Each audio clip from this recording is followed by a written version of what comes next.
Hi, William Huyn here for a Villagers and Heroes housing showcase. We got the housing feature, I think, in May, and in the past few weeks we got a pretty big update that added a lot of stuff to housing, and I thought I would just show you a bit of, how it looks. If you're not playing VNH yet, maybe it's gonna help you decide to come join us. So if you want to learn about housing, talk to Lazy Susan here. A house just isn't a home until it's filled with colorful furnishings, comfy couches, fluffy beds, rustic fireplaces, bar carts, glorious tapestries. Yeah, I haven't, timed this. First, you must slay 1,000 monstrous house trolls. Kill them all. Dead, I say dead. I'm just kidding. And she's asking us, what's your attention span? Waning by the second, and that wasn't funny. So, anyway, I got this footage. Thought I would read it, but I didn't time it right, and I'm lazy. I'm like Susan. I'm pretty lazy. But anyway, she's explaining to you how housing works. You can go to talk to Supelexcopia, where you can buy some furniture items, some basic stuff, and also some crafting recipe. So you buy the crafting recipe, then you go gather the materials, craft the thing, and then you unlock it for your house. Of course, there's stuff in the cash shop. Pretty nice stuff, actually. But we'll go over that a bit later. In this video, I also want to showcase what some people have made with the housing system. I've seen pretty nice stuff, and I'm gonna showcase some of it in this video. If you want to be showcased in the future housing videos, well, just tell me. Send me a message on Discord, on the forums, Reddit. I have it's all the same name everywhere. So here, stuff you can buy. You can buy some dye. You can buy some different, walls and floors, and a bunch of items like the gold pile, and some window and table, etc. And you can buy recipe. This is where it's at. And now we're doing the quest to do the Ardent Tool. So to make the Ardent Tool, once you buy the thing, just go and use the recipe in your inventory. And then you will be able to craft the Ardent Tool, if you have the materials for it. So right now I'm going to the wood mill stuff. Is it how it's called? I don't, And now I'm not even going the right direction. I thought it was here. Maybe I should have cut that, but hey, it's I suppose it's more genuine that way. Wood shop, yeah. Okay, come to the wood shop. And then go to the bottom left. You can see the housing stuff, and it's there at the bottom, the Ardent Tool. So we need 120 oak timber. Oak timber is a pretty low level crafting stuff. We're gonna go to Lake Kiwa to gather our oak to make the famous Ardent Tool. When you craft that with the quest, they say, yo, now that I've crafted it and placed it in my home, what can I do to invite people there to look at my superb Ardent Tool? It's pretty funny. So the oak is there. Of course, I'm not going the right direction, but I thought I would keep it just to show. Here you can buy some super pricey mounts in Lake Kiwa if you want to buy mounts with gold.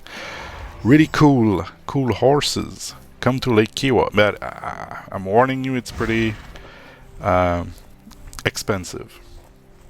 You need to have a lot of gold. So right now I'm looking for an oak that is plentiful, because it's gonna go a lot faster if I find one. And fortunately there was one plentiful oak nodes just here. So I'm gathering. I'm gonna of course cut this because I'm gathering for like a few minutes, and you don't want to hear me, you know, talk convoluted stuff for like 5 minutes. Like, you could die. So but yeah, you gather your oak. Be sure you're using the right gathering tools with some good supplies to gather. And yeah, once you get your 120 oak, you can go back to the wood shop and craft your ardent tool. So let's do that. Man, it's hard to be funny in a video like this. Anyway, back to my village. We're gonna go craft this. I'm streaming VNH sometime. If you want to see me stream, just follow me on Twitch, same name as here. I'm not streaming often, but when I do, it's quite fun. Okay, so back to the village. I'm gonna craft my stool. I've been playing quite a bit of VNH lately. I did the mistake to do a rebirth at 95, and now I have to do everything again. But yeah, I thought I would like to experience the story again, but I experienced it like quite a few times, and a thing I wish for is I wish I could play VNH for the first time again.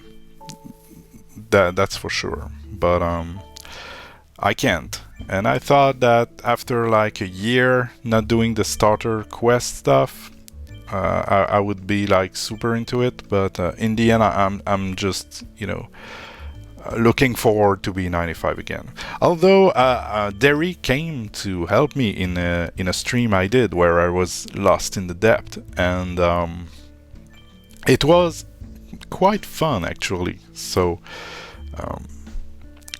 you know, MMOs, playing with people, being social, talking in the chat, it's where it's at. So and I've been enjoying the housing system too.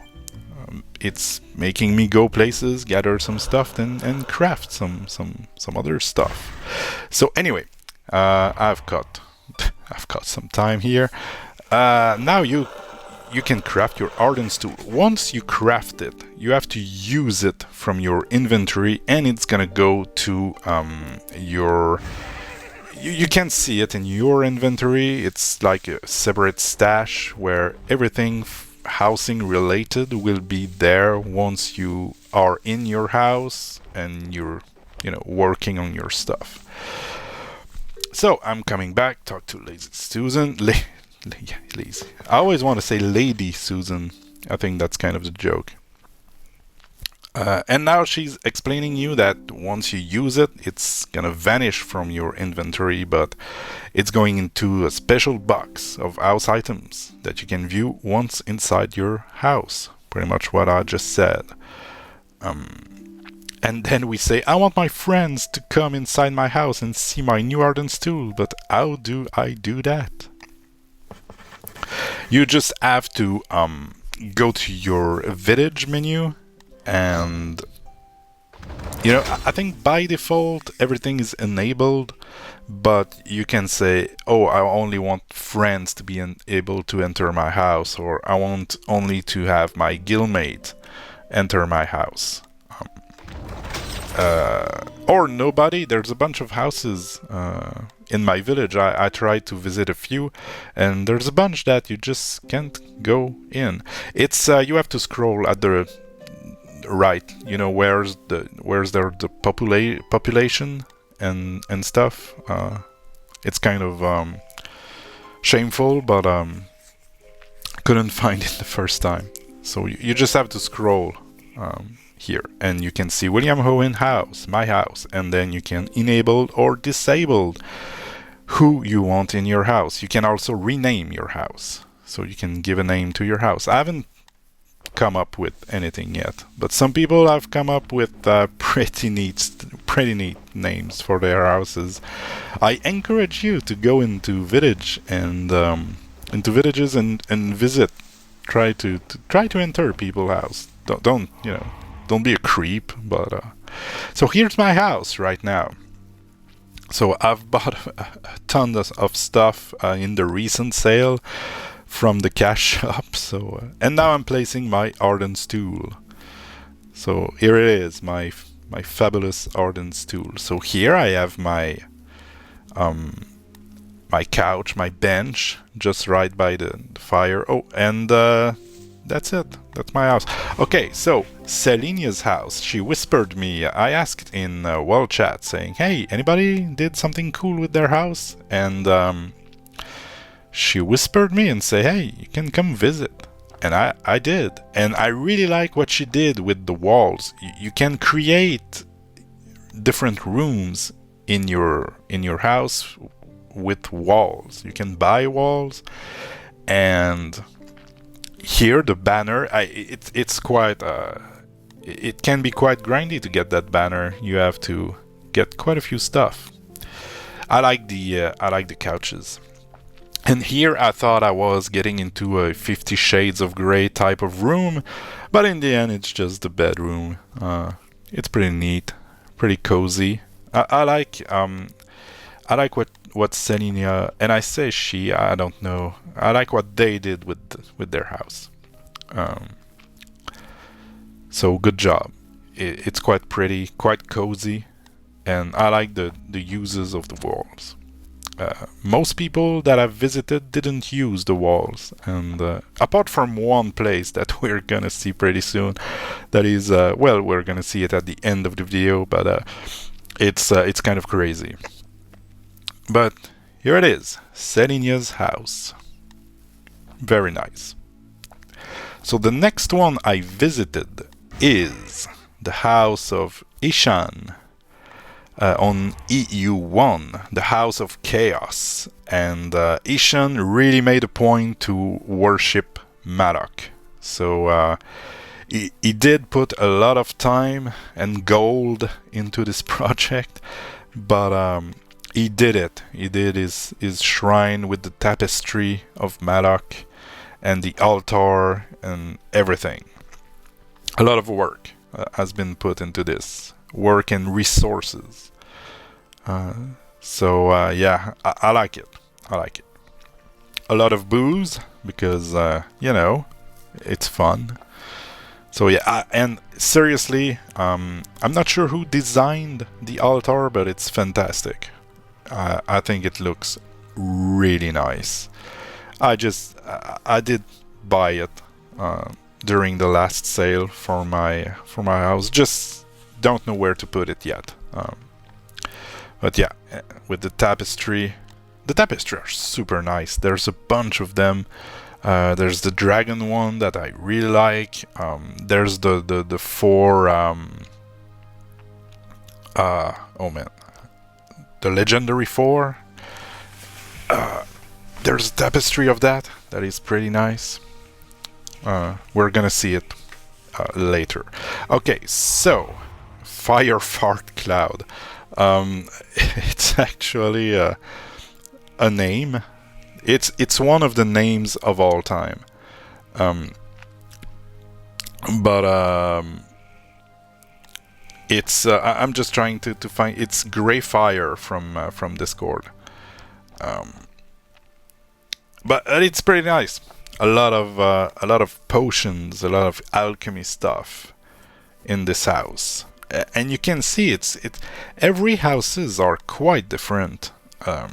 And the devs have said that in the future there's gonna be more interactable stuff, because right now you can kind of sit on the couch, but it's with the command /sit, and you don't necessarily sit the right way. But from what I've understood. There's gonna be more interactable stuff in the future, and of course there's gonna be more items to put in your houses. We already have quite a few banners, quite a few different bookcases and alchemy stuff and altars and statue. There's gargoyles, and there's a lot you can work with. And some people have been very creative with their stuff. So the Pyromancer Institute, it's still from Greyfire from Discord. I really like this one. It's kind of a and Greyfire was just here when I visited this morning.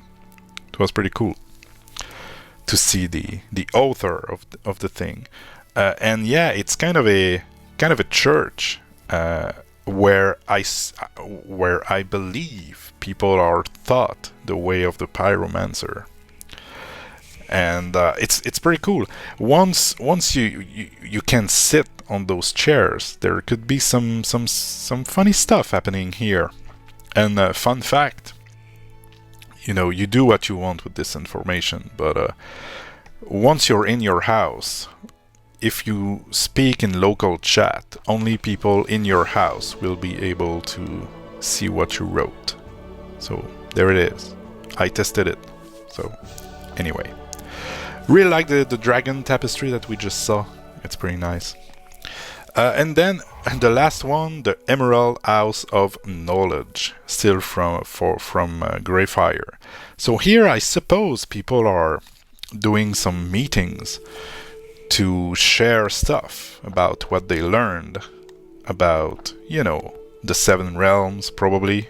Maybe some Madoc stuff. I don't know if it's a force of good or evil that is meeting here. I don't have all the lore of the Emerald House of Knowledge, but a cool meeting place. Or maybe it's just those group therapy session. Maybe it's for people who can't stop eating pies. It's like All right, enough with that. Then we have the Mausoleum. This one is pretty nice. So here is something super smart. Look at all those tombstone. And I thought, wait, there's no tombstone in either the cash shop or in the crafting stuff. But then I realized after a few seconds that they just rotated the fireplace. And so it looks like tombstone, and it's pretty nice. Even the fire give a kind of a magical stuff, kind of a, I don't have enough vocabulary, but you get what I mean. And yeah, so it's just fireplace turned. Don't do this in your real life house. You're gonna die. This is what's gonna happen. And they did use the walls in a pretty good way, because it's hiding the door, so it looks more enclosed. It looks more, like a mausoleum, I suppose. But it's kind of hard to exit. So, alright. The Entavius War Room. Here, I love the skeleton tapestry. I think it's really nice. I love all the tapestry that they made. I think it's pretty nice. So, big room, a lot of chairs, a lot of tables. I suppose a great place for meetings too, but with a very different feel than what we just saw before. So all of this is pretty much crafted. Some of it is bought, but a lot of crafting and resources are going into this. So yeah, so this is the Entavius War Room. And then to finish, we're gonna go to the, Suoi Vatna's Mini Maze. It's crazy. So there's three objects to find here: a vault, your booze barrels, and an extra well-hidden gold pile. I did find the first two, but gave up on the gold pile. I don't know where it is. I'm pretty sure it's a trick with a glitch in a wall that you kind of have to glitch through a wall to see it. But here's the booze barrels. So at least I found that. And we were talking a while ago in a Discord poll discussion about side content. And I think this is a very creative way of using the housing system to create player-made side content. This is pretty nice, actually. The camera is, working against me here. The booze barrel again. It's the same, but it's pretty cool. Imagine if you could play in first-person mode. That would be pretty nice. From what I've heard, in the future, we're gonna be able to have bigger houses interiors, larger one, and it could get pretty crazy with mazes like this. I thought it was one of the most interesting house I've visited because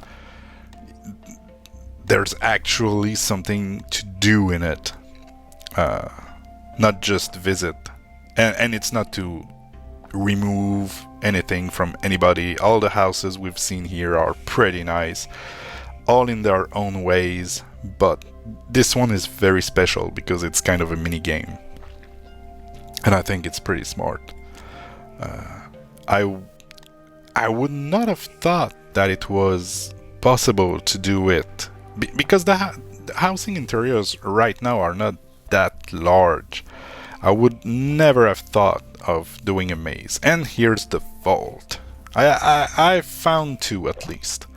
2 out of 3. I could not find the gold pile, but if you want to try out and find them, it's on EU1. It's in Neverland City, and on the map it's at B6. So if you want to try out the maze for yourself, go to EU1 Neverland City and have fun. Try to solve the maze and try to find a gold pile. I wish you the best of luck, because I spent almost like 5 minutes walking around, and as you could see earlier, the houses are not that big, so 5 minutes walking around here is kind of long for not finding it, but it was fun. I thought it was super clever, so good job, really. More people should try out this type of content, and at some point, once we can do more with the items interaction in the houses, I'm pretty sure there's gonna be a lot of emergent content, a lot of player-made stuff that we're gonna be able to mess with. I can think of just for the poetry nights. At some point, I was hosting poetry nights, and we were doing it in Summers Hollow with the stage and all. But with houses interior, we could do something super cool, super in the theme. Or when I was doing the spooky stories around the campfire, we could do a super spooky house and do the spooky stories there. And since local chat doesn't affect any chats outside the house, well, you won't bother anybody who's adventuring in a particular zone where you're doing your events. So I think houses are definitely a nice way to host events without disturbing the game for other people. But anyway, that was my first look on housing. I hope my ramblings were kind of entertaining. If you want to see more, if you want me to showcase your house, just send me a message on Discord, Reddit, forums, and I'll do another video. Until then, go play games. Bye-bye.